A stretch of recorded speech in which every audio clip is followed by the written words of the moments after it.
बिस्मिल्लाहिर्रहमानिर्रहीम। अस्सलाम वालेकुम नाज़रीन, नई वीडियो में खुश आमदीद। मैं प्रोफेसर आजम सागर हूँ और आप मेरा यूट्यूब चैनल देख रहे हैं। नाज़रीन, उम्मीद करता हूँ कि सभी खैरियत से होंगे और अपनी फैमिलीज के साथ खुश और खुरम जिंदगी गुजार रहे होंगे। अल्लाह ताला यूं ही सभी को हंसता, मुस्कुराता, खिलखिलाता, खुश और आबाद रखे। नाज़रीन, एक दफ़ा एक मियाँ बीवी में लड़ाई हो गई, झगड़ा हो गया और किसी भी बात पर उनका झगड़ा हो गया और बात इतनी ज़्यादा बढ़ गई कि वो जो शौहर था वो तंग आ गया और एट द एंड जो उसने हाथ बांधे यूं कहता है कि देख मेरी माँ मेरी जान छोड़ दे। बस अब इतना कहना था कि दोनों जो सर पकड़ कर बैठ गए।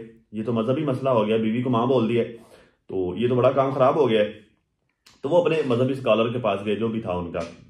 तो अब वो मजहबी स्कॉलर साहब जो थे उन्होंने जो है वो सारी किताबें छानी, जो है वो काफ़ी देर रिसर्च करने के बाद उन्होंने कहा कि यार ये तो बड़ा गंभीर मसला हो गया, तुमने अपनी बीवी को माँ बोल दिया है।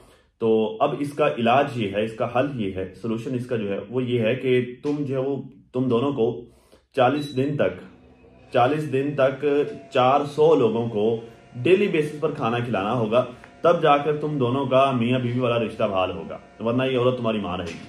अब तो जो है वो मसला बन गया। अब वो ये करते कि डेली जो है वो 400 लोगों को अपने घर में बुलाते और खाना खिलाते। ज़ाहिर है भाई 400 लोगों को डेली बेसिस पर खाना खिलाना अच्छा खासा पैसा खर्च होता है। तो ये डेली डेली करते करते जो है वो 40 दिन तक उन्होंने ऐसे ही 400 लोगों को खाना खिलाया और उनका जो है वो घर के भांडे पीपे सारा सब जो है वो बिक बाक गया, सब बेच बांट दिया और 400 लोगों को 40 दिन तक खाना खिलाते रहे। अब 41वें दिन जो है वो सब खत्म, खाली घर में सिर्फ एक इकलौती बच जाने वाली चारपाई पर अब वो दोनों मियाँ बीवी बैठे हैं और बैठी बैठी जो है वो बीवी कहती है कि सर जी ये ना मतलब अपने शोहर को कहती है कि साहब जी ये सारा कुछ जो है वो आपकी वजह से हुआ है। तो उसे जो बड़ा गुस्सा आया, वो फिर से जो है वो आंखें निकाल के यूं अपनी बीवी की तरफ देखता है और उसे कहता है कि फिर छेड़ रही हो प्यो को मतलब बात को एक दफा फिर से छेड़ रही हो। तो मसला फिर वहीं से शुरू हो गया। मतलब जो पहले बीवी को मां कह दिया था, ठीक है, अब जो है उसे बेटी कह दिया, तो मसला फिर से शुरू हो गया। तो डीडी साहब ने भी नाज़रीन वही काम किया है। आज फिर से डीडी साहब ने जो वो छोटा सा रिएक्शन दिया है और फिर से जो है वो छेड़ लिया है रिएक्शन वालों को। पहले यार तुम्हारे हालात यहां तक पहुंचे हैं। पहले पता क्या है, मैंने ये सारी स्टोरी आप लोगों को क्यों सुनाई, मैंने जो है वो क्योंकि इसने इस तरह में एक इस तरह की बात बोली है जो मैं आपको एक्सप्लेन करता हूँ आगे जाकर। लेकिन पहले जरा मैं आपको बताऊं, डीडी साहब जो है वो कल आंटी रुबीना ने अपनी वीडियो में बताया कि डीडी ने मेरे गले में सांप डाल दिया था। खैर वो आज उसने अपनी वीडियो में दिखाया कि वो सांप कहाँ से लेके आया था, कैसा सांप था और कैसे जो है उसने प्रैंक किया सबके साथ। बच्चों को भी जो है उसे डराता फिर रहा था, माँ को भी जो है माँ के भी गले में डाल दिया, पहले बीवी को जो है वो डराया उससे। तो यार पता क्या ये क्या करते हो यार डीडी, मतलब प्रैंक करने के 100 तरीके होते हैं, 100 तरह के जो है वो प्रैंक किए जा सकते हैं। कोई बड़ी बात नहीं है, प्रैंक करना कोई मुश्किल काम नहीं है। लेकिन जो तुमसे ये अछूते किस्म के प्रैंक तुम क्यों करते फिर रहे हो। तुम जो है वो रजब भट्ट को देखना, कभी वो अक्सर अपने दोस्तों के साथ प्रैंक कर रहा होता है, ठीक है। तुम इस तरह का प्रैंक जो है वो शाहरुख के साथ कर सकते हो, तुम 100 कुछ भी तुम कर सकते हो, ठीक है। लेकिन यार ये बड़ा खतरनाक किस्म का प्रैंक है यार। मतलब किसी के गले में जाके सांप ही डाल दो, उस बेचारे को हार्ट अटैक आ जाए तो इतना डर जाए कि वो जो है बेहोश हो जाए, उसका जो है कोई दिमागी तौर पर उसको नुकसान हो जाए। क्या कर रहे हो यार, मतलब एक डेंजरस चीज़ है, ठीक है। तो हर किसी के माइंड में ये चीज़ फिट होती है कि ये चीज़ डेंजरस है। बेशक वो नकली है ना, तो जब वो उसके गले में जाएगी तो वो एक दफ़ा डर जाएगा। बेशक वो बाद में उसे पता चलेगा ये तो नकली था, लेकिन वो डर जाएगा। और ये ना हो कि वो डर का शौक इतना ज़्यादा हो कि वो जो नफसियाती तौर पर उसका इशू बन जाए। वो खुदा का खौफ करो यार, बच्चों को भी तुम उससे डरा रहे हो, उनके माइंड में परमानेंटली डर बैठ जाएगा। तो इस तरह की हरकतें जो है वो ये बड़ी छोटी छोटी चीप हरकतें होती हैं। इस तरह की हरकतें नहीं किया करो, इससे जो है वो तुम्हारी इज्जत नहीं बढ़ती, इनफैक्ट जो है और तुम्हारे बारे में लोग नेगेटिव ही सोचते हैं, ठीक है। कहता है कि चंद एक बातें हैं जो कि आज सारा दिन गूंजती रही हैं। कुछ लोग हैं जिन्होंने तनकीद का निशाना बनाया। मैं उनको सिर्फ इतना बोलूंगा कि आप लोग जितना तनकीद कर सकते हैं करें, मुझे कोई फर्क नहीं पड़ता। मतलब वो कहता ना कि तुम लोगों ने जो कहना कही जाओ, मैंने तो कोई फर्क पैंदा ही नहीं ना। मतलब मैं तो किसी गल सीरियस लेना ही नहीं, क्योंकि मैं जब मतलब मैं इस हद तक ढीठ हो चुका हूँ। मतलब वो कहता ना कि बंदे को ढीठ होना चाहिए तो इतना होना चाहिए, ढिठाई की इंतहा ये होनी चाहिए कि कोई जो कुछ मर्जी कहता रहे, कोई जितना मर्जी समझाता रहे, कोई कुछ भी कह ले, हमें कोई फर्क नहीं पड़ता। भाई तुम्हारी इसी ढिठाई ने तुम्हें यहां तक पहुंचाया है, तुम्हें पता है, इसी ढिठाई ने। मतलब जो तुमने अपने आप को इतना ज्यादा ढीठ कर लिया है कि कोई तुम्हें अगर अच्छी बात भी बताता है ना तो तुम्हें लगता है कि नहीं ये तो मतलब सिर्फ मुझ पर क्रिटिसाइज कर रहा है। तुम यही सेम सिचुएशन थी जब तुम सनिया के साथ शादी कर रहे थे, सब लोगों ने तुम्हें समझाया था, तुम्हारी यही ढिठाई जो तुम्हें लेके बैठ गई। इसी ढिठाई की बदौलत जो तुमने कहा नहीं यार ये तो सिर्फ भौंकते हैं, ये तो रिएक्शन वाले, इनका तो काम ही भौंकना, ये तो बकवास करते हैं ना, तो ये तो चवले मारते, तो मैं इनकी किसी बात को सीरियस नहीं लूंगा। आज रिजल्ट देख रहे हो भाई, ये जो यहाँ पर बैठकर बात करने वाले लोग होते हैं ना, ये जो तुम पर क्रिटिसाइज करते हैं, ये सारे के सारे क्रिटिसाइज करने वाले दुश्मन नहीं होते। हर वो बंदा जो आपको जो वो नॉर्मल तरीके में अच्छे अल्फाज में, ठीक है, वो अगर सख्त लहजा भी इस्तेमाल कर रहा है, अगर वो कोई बात कर रहा है ना, तो देखो समझो वो क्यों कह रहा है। हो सकता है उसमें से तुम्हारे काम की कोई चीज निकल आए। हाँ ठीक है, वो जो गंदे गालियां देने वाले लोग हैं, जो कैरेक्टर असैसिनेशन करने वाले और बकवास करने वाले लोग हैं, चलो ठीक है, उन लोगों को तो तुम 2 मिनट के लिए साइड पे कर दो। लेकिन जो लोग तुम्हें अच्छे अल्फाज में, मुनासिब अल्फाज में जो तुम्हारे ऊपर क्रिटिसाइज करते हैं, उसे जो है हेल्दी क्रिटिसिज्म कहते हैं। उस क्रिटिसिज्म से फायदा लेते होते हैं। वहां पर जो है वो ढीठ बनकर सुम्मुन बुकमुन फॉर्मूला या ज्यून सारे दरवाजे बंद करके छुप करके नहीं बैठते होते। मुझे भी फर्क ही नहीं पड़ता, नहीं फर्क पड़ता तभी तो यहां तक पहुंचे, वरना यहां थोड़ी होते तुम। कहता है कि कुछ लोगों के ये कमेंट थे कि इसने लोगों के दिल तोड़े हैं और अब इसको भी सजा मिलेगी। मुझे इस चीज की समझ नहीं आती कि मैंने किसी के जो किसका दिल तोड़ा है और कौन सा दिल तोड़ा है। मैं बताता हूं ना तुम्हें किसका दिल तोड़ा है और कौन सा दिल तोड़ा है। वही बात जो मैंने स्टार्ट में कहा था, मैं आपको बताता हूं आगे जाके। तो मुझे जो है वो अपनी एक मिनट के लिए बैठो, एक कॉपी पेंसिल ले लो। तुम्हें ये कॉपी पेंसिल लेकर बैठना बुरा लगता है ना, लेकिन चलो मैं तुम्हें मशवरा देता हूं।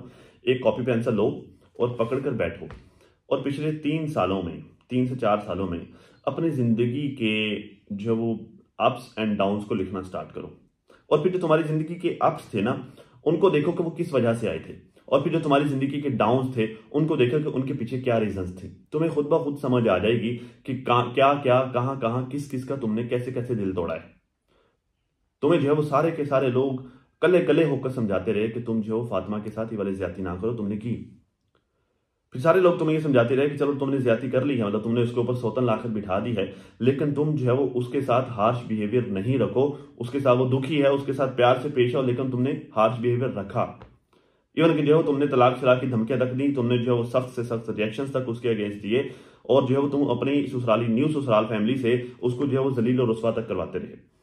पूरी यूट्यूब फैमिली तुम्हें कहती रही कि तुम सितारा के साथ गद्दारी मत करो, तुमने की। तुम्हारी वॉइसेस तक लीक हुई। पूरी यूट्यूब फैमिली कहती रही कि तुम उसके साथ मुखलस रहो, लेकिन तुम जो है उसका कंटेंट उससे पहले जाकर चुराते रहे। वो किसी ने जो है सितारा को कमेंट कर दिया कि हमें लाहौर देखना है, तुम उससे पहले लाहौर पहुंच गए व्यूज दिखाने के लिए, ठीक है। कभी जो है तुम इस्लामाबाद जा रहे हो, सितारा से पहले इस्लामाबाद जा रहे हो घर देखने के लिए, ठीक है। तुमने जो पहले से सारा कुछ रिवील किया, तो तुमने दिल तो तोड़े हैं। फिर जो औरतें, जो खवातीन तुम्हें समझाने के लिए बैठी थी, जिन्होंने तुम्हें समझाया, जिन्होंने तुम्हें भाई समझा था, अपने पैनल्स पर बिठा कर जो वो तुम्हें सपोर्ट किया था, उन औरतों को जब उन्होंने तुम्हें समझाया तो तुमने जो मुंह भर भर कर उनको गालियां दी। तो ये सारे तुमने दिल तोड़े हैं। तो अपने अप्स एंड डाउन्स को जो वो बैठकर लिखना और ये देखना कि तुम्हारा फलाना अप जो किस वजह से था और फिर जो उसमें डाउन किस वजह से आया, ठीक है। तो तुम्हें बड़ी अच्छी तरह से अंदाजा हो जाएगा कि तुमने किस किस के दिल तोड़े हैं, कहां कहां, कैसे कैसे और कौन कौन से तोड़े हैं, और उसके जो है वो साइड इफेक्ट्स तुम्हें कहां कहां और कैसे कैसे मिले हैं, किस किस तरह से तुम्हें साइड इफेक्ट्स मिले, तुम्हें खुद ही समझ आ जाएगी। मेरे ख्याल से हम में से किसी को भी तुम्हें बताने की जरूरत ही नहीं पड़नी। इतने समझदार तो हो ना, खुद ही समझ आ रही है। फिर जो है वो दिमाग का दरवाजा भी बंद किया हुआ है, जैसे जो है वो ढीठ हो गए हो, जैसे किसी की बात को सीरियस नहीं लेना, वैसे जो है वो दिमाग का ढक्कन भी बंद रखोगे, कोई अक्ल को भी जो है वो सीरियस नहीं लेना, बस ठीक है जो चल रहा है जैसे चल रहा है ठीक है चलने दो, ये चल रहा है ना। कहता है कि मुझे कमेंट करके बताना कि जो मैंने किस किस का दिल तोड़ा। भाई कमेंट कहाँ करें, तुमने वीडियो का कमेंट तो बंद किए हुए, फिर कहाँ भी कोई बेचारा कमेंट करे। तुम लोगों का सबसे बड़ा मसला है, एक टाइम तक देखो सनिया के भी कमेंट बंद रहे हैं, बाकी लोगों का भी कमेंट्स बंद रहे हैं, ठीक है। जैसे भी हालात चले, जो भी सिचुएशन हुई, फातिमा के कमेंट बंद नहीं हुए, लेकिन तुम्हारे भी कमेंट बंद रहे हैं। तो जब भी जो है वो तुम्हारे ऊपर थोड़ा सा क्रिटिसिज्म होना स्टार्ट होता है, या फिर जब भी तुम कोई इस तरह की उल्टी सीधी हरकत करते हो, तो कमेंट बंद कर देते हो। ये तुम लोगों में आदत है। और मैं पता क्या है, मैं हर उस यूट्यूबर को जो वो नाकाम समझता हूँ, मैं हर उस यूट्यूबर को जो वो मतलब उसका मैं डाउनफॉल समझता हूँ कि जब उसे अपनी कमेंट्स बंद करना पड़ जाए।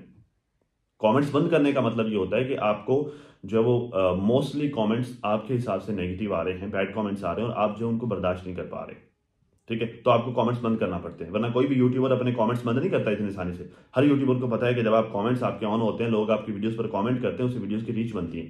जब लोग आपकी वीडियो पर लाइक करते हैं या कमेंट करते हैं, आपकी वीडियो की रीच बनती है, ठीक है। तो कोई भी यूट्यूबर इतनी आसानी से बंद नहीं करता, और कोई बंद करता है तो वो मजबूरी के तहत करता है, उसे बंद करने पड़ते हैं, वो शौक से नहीं करता। तो तुमने भी अपनी वीडियो के कमेंट तो बंद किए हो, तो कोई खाक तुम्हें कमेंट करके बताएगा। और कहता है कि और कुछ हमारे रिएक्शन वाले हैं, जैसे मैं पहले भी बोलता हूं कि मैं उनको सपोर्टर नहीं समझता। तो तुम्हें कह किसने दिया कि ये तुम्हारे सपोर्टर्स हैं? तुम्हारे तो सपोर्टर्स नहीं हैं। इनफैक्ट अब तो सारे के सारे ये क्लेम करते हैं हम किसी के भी सपोर्टर नहीं है, बस जब हम अच्छाई को देखते हैं, अच्छाई को सपोर्ट करते हैं, जहां बुराई होती है हम उस बुराई को जो है वो अपोज करते हैं। सारे के सारे भी यही कहते हैं। और वैसे भी तुम्हारे तो सपोर्टर्स नहीं है, ये तुम हमारे करना छोड़ दो, तुम और सितारा एक जैसे नहीं हो। जमीन आसमान का फर्क है। तुम और साजिद भी एक जैसे नहीं, तुम साजिद को कॉपी करने की कोशिश करते हो, तुम नहीं कर पाते, ठीक है। तुम दोनों एक जैसे नहीं हो, बड़ा फर्क है। तो तुम्हारे सपोर्टर नहीं है डीडी साहब, बाकी तुम्हारी बात ठीक है, हम तुम्हारे सपोर्टर्स नहीं हैं, हम तुम्हें सपोर्ट नहीं करते। हाँ, हम तुम्हारे दुश्मन भी नहीं हैं, ये भी याद रखना, हम तुम्हारे दुश्मन भी नहीं हैं। हम तुम्हें, जहां पर तुम गलती करते हो वहां पर हम तुम्हें टोकते हैं, और जहां पर तुम ठीक होते हो हम तुम्हारा साथ भी देते हो। मिसाल के तौर पर ये तुम्हारा और सनिया वाला मैटर, हालांकि मुझे इस चीज पे ये चीज बुरी लगी कि तुम अपनी बीवी के जो राज लाकर सोशल मीडिया पर खोल रहे हो, लेकिन जहां जहां पर वो गलत थी मैंने जो उसे पॉइंट आउट किया, और मुझे तुम पर तरस भी आया, मैंने जो तुम्हारा साथ भी दिया, ठीक है। तो बात यह है कि हम तुम्हारे सपोर्टर्स नहीं हैं, हम सिर्फ रिएक्शनिस्ट हैं। जहां पे तुम ठीक हो वहां पे हम तुम ठीक हो, हम तुम्हें तुम ठीक कहते भी हैं और कहेंगे भी, ठीक। जहां पर तुम गलत हो वहां पर हम तुम्हें गलत कहेंगे और डंके की चोट पे कहेंगे। फिर भले तुम हमें कुत्ता कहो, हमें जो है वो गालियां दो, फिर तुमने जो करना है तुम करो, उन सारी चीजों से जो है वो हम रुकेंगे नहीं। हाँ, अगर तुम जो है वो हमें हेल्दी आगे से जो है वो रिस्पॉन्स करते हो तो हम जो है कन्विंस भी हो सकते हैं, और हम जैसे तुमने वो टीवी वाली बात की लड़की, हम कन्विंस भी हो सकते हैं, और हम तुम्हें जो है वो उस पर काउंटर भी कर सकते हैं। अब समझ आई। फिर कहता है कि उनको भी मौका मिल गया है, उनको भी रोजी रोटी मिल गई है। 2-4 दिन का टॉपिक मिल गया है तनकीद करने का, वो भी बकवास के साथ अपनी राय देंगे। खैर, आप लोगों ने जो भी करना है करते रहो, मुझे एक रत्ती का भी फर्क नहीं पड़ता। अच्छा, इसको ये लगता है कि रिएक्शन वाले जो है वो उनको टॉपिक मिल गया दिया किसने? मतलब कितने रिएक्शन वाले हैं जिसने आकर तुम्हें ये कहा कि तुम जो है वो ये शादी वाला प्रैंक करो? किसी एक का नाम बता दो कि किसी रिएक्शन वाले ने, इवन किसी व्यूवर का ही बता दो, किसी व्यूवर ने तुम्हें कह दिया कि चलो दीदी भाई आप ये प्रैंक करो। किसी ने कहा तुम्हें? नहीं कहा ना, ये तुम्हारी अपनी माइंड की क्रिएटिविटी थी, ठीक है। फिर किसी किसी जो है वो व्यूवर ने या फिर किसी जो है वो रिएक्शन वाले ने तुम्हें ये कहा कि तुम अपने रिएक्शन में, अपनी वीडियोज में घटिया लैंग्वेज इस्तेमाल करो, गाली गलौज करो, बकवास करो लोगों को। हाँ, जो तुम जो जब लाइव सेशन कर रहे हो तो कोई जो कमेंट करते हैं आकर, जो उसको आगे से जो वो उस बेचारे की जो लता ही ले लो, लंबे होके पड़ जाओ उसको कि जो वो तुम्हारी बहन का जो रिश्ता मांग रहा हो। तो किसने कहा कि तुम्हें इस तरह का बिहेवियर इस्तेमाल करने? किस रिएक्शन वाले तो नहीं ना कहा। तुम ये अपने पुट्ठे काम खुद करते हो ना, खुद करते हो ना। तो किसी रिएक्शन वाले को जो है वो कैसे मिल गया? रिएक्शन वाले तो जो है वो नॉर्मली बाकी सारे लोगों पर भी बात कर रहे थे। आज फारूक भाई ने रिएक्शन दिया, मैं उस पर आता हूँ। रिएक्शन वाले इस तरह की चीजों पर बात करते हैं। सितारा के अगेंस्ट जो लोग जो है वो चवले मारते हैं, रिएक्शन वाले उनको रिस्पॉन्स भी करते हैं, ठीक है। सितारा को अच्छा काम करते हैं, सितारा को अप्रिशिएट करते हैं, बुरा काम करते हैं उसको जो है वो रिएक्शन वाले उसको भी समझाते हैं, सितारा को भी समझाते हैं कि यार सितारा यहाँ पे आप गलत है, अपने यहाँ पे आप गलती कर गई है, ठीक है। यहाँ पे आपको फलां को जो है वो अपने घर में नहीं घुसने देना चाहिए, फलां से जो है फासला इख्तियार करो, फलां ये फलां फलां इस तरह की बातें। तो रिएक्शन वाले तो ये करते हैं। तो ये तुमने खुद मौका दिया है भाई, खुद मौका दिया है तो फिर रिएक्शन वाली बात तो करेंगे ना। अब तुम उनसे बात करने का हक तो नहीं ना छीन सकते। तो ये तो जो है वो नहीं होने वाला ना। फिर कहते हैं कि अगर आप लोगों ने जो भी करना है करते रहो, मुझे एक रत्ती का भी फर्क नहीं पड़ता। भाई नहीं फर्क पड़ता तो ना पड़े। अगर तुम्हें इस बात से फर्क नहीं पड़ता तो इससे किसी को किसी की सेहत पर इस बात से क्या फर्क पड़ने वाला है कि तुम्हें किसी भी बात से फर्क नहीं पड़ता? अपना नुकसान खुद कर रहे हो ना। अगर तुम जो खुद को नहीं सुधार सकते, नहीं सुधार रहे, तो किसका नुकसान कर रहे हो? अपना कर रहे हो। किसी का क्या लेके जा रहे हो? किसी का तो कुछ नहीं लेके जा रहे ना। खैर जी, छोड़ते हैं इसको। फारूक भाई, नाज़रीन, फारूक भाई ने जो रिएक्शन दिया है और मैंने उनकी वीडियो देखी, पूरी देखी, और मैं इस तरह की वीडियो का काफी दिन से इंतजार कर रहा था। फारूक भाई को आना। फारूक भाई आ गए आप। कितने हैं फारूक भाई? 4 है, यकीनन आप 4 समझ रहे। नहीं फारूक भाई, ये 4 नहीं है, ये 12 है। देखें इसमें 12 लाइनें होंगी मेरे उंगलियों पे, ठीक है। 3-3 होते हैं ना हर उंगली पे, तो ये 12 होंगी। फारूक भाई शुक्र है आप जाग गए, आपको होश आई। चले, अच्छा है माशाल्लाह। मैं काफी दिन से वेट कर रहा था कि फारूक भाई आएंगे रिस्पॉन्स करेंगे, क्योंकि इनका बनता है। बाकी देखिए, सितारा ने बेशक रिस्पॉन्स किया, वेल है, अच्छा है। साजिद भाई ने भी रिस्पॉन्स किया, उनका भी बनता था, ठीक है। बड़ी बाजी ने रिस्पॉन्स नहीं किया, वो चलो वो तो वैसे ही उन्होंने गैरत को छुट्टी करवा दी है, ठीक है। तो उनका बनता है, छुट्टी करवा देने लिखा है। फारूक भाई का भी मैं वेट कर रहा था, क्योंकि इनका ज्यादा इंपॉर्टेंट था, क्योंकि जो वो ये इनकी फैमिली के मतलब देखा जाए तो एक तरह से जो वो सरबराह हैं। अब जो इन बहन भाइयों में ना एक तरह से ये सरबराह हैं, बाप के बाद भाई सरबराह होता है, तो ये सरबराह हैं। तो मैं वेट कर रहा था कि ये बोले। चलो शुक्र है, अच्छा है कि इन्होंने बोल दिया, बात कर दी। सैम को जो है उन्होंने कहा जी ये जो सैम है रिएक्शन इसने जो दिया है हमारी फैमिली के खिलाफ, ये चंद पैसों की खातर, चंद टकों की खातर ऐसे घटिया लोग हैं, ऐसे घटिया रखते करते हैं, ठीक है। तो और भी जो है उन्होंने काफ़ी उन लोगों को भी धोया जो मतलब गाली गलौज करते हैं, इनके अगेंस्ट बकवासियत करते हैं, वो सारे लोगों को जो है उन्होंने धोया, ठीक है। अच्छा ठीक है, मतलब अच्छा रिएक्शन दिया, ठीक है, मतलब काफ़ी बेहतर रिस्पॉन्स किया। मतलब मैं वेट कर रहा था काफ़ी दिन से। कहता है लेट इस वजह से हो गया कि मैं जी वो इन लोगों के मुंह नहीं लगना चाहता, मेरे पास इतना टाइम नहीं होता। देखिए फारूक भाई, मुंह तो लगना पड़ेगा, जब आप आपकी फैमिली सोशल मीडिया पे है ना, तो फिर आप जो है वो ये कह के आप पीछा नहीं छुड़वा सकते कि मैं मुंह नहीं लगाना चाहता। भाई मुंह तो लगाना पड़ेगा, या तो अपनी फैमिली को सोशल मीडिया से छुट्टी करवा लें या फिर मुंह लगाएं। भाई मुंह तो लगाना पड़ेगा ना। अब जब आपकी फैमिली सोशल मीडिया पे है तो लोग जो है वो फिर वो गंदगी तो लेकर आते ही आते हैं। फिर आप जो है वो ये कहकर पीछा नहीं छुड़वा सकते कि मैं इन लोगों की मुंह नहीं लगना चाहता, मुंह नहीं लगना चाहता। भाई बेशक उनका गंदा मुंह है, चंगा मुंह है, जैसा भी है, आपको मुंह लगाना पड़ेगा। हाँ ठीक है, आप रेगुलरली नहीं कर सकते, लेकिन जब इस तरह का कोई इशू होता है तो फिर जो है वो कोशिश किया करें कि सून है सून आपका पॉइंट ऑफ व्यू जाए, आपका रिस्पॉन्स जाए, ताकि अगले बंदे को ये पता चले कि यार ये लावारिस नहीं है, इनके वारिस हैं पीछे। अगर हम जो है गंद करेंगे, कोई बकवास करेंगे, तो हमें रिस्पॉन्स मिलेगा और हमें तगड़ा रिस्पॉन्स मिलेगा। तो ये जो है वो ये कान में जो है वो आंखों वो सत्तू पीकर या फिर जो है वो कान में वो क्या कहते हैं ना कि वो दवाई डाल के मत सोया करें कि जो सुमन बुक मुन फॉर्मूला यार जो वो डीडी वाली रबश मत पकड़ा करें कि सामने तो फर्क ही नहीं पैदा हम तो जो है हम छुट्टी पे हैं, हमें कोई फर्क नहीं पड़ता।